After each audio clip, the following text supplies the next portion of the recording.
Want to point something out in your image? Adding an arrow is easy with Befunky. Open your image in Befunky.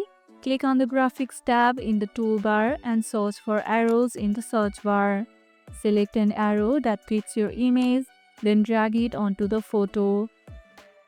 You can resize the arrow, change its color, and adjust its angle to point exactly where you want. Once you are happy with its placement, click Apply to save the arrow to your image. Arrows are perfect for highlighting key elements in your image and directing attention to important details.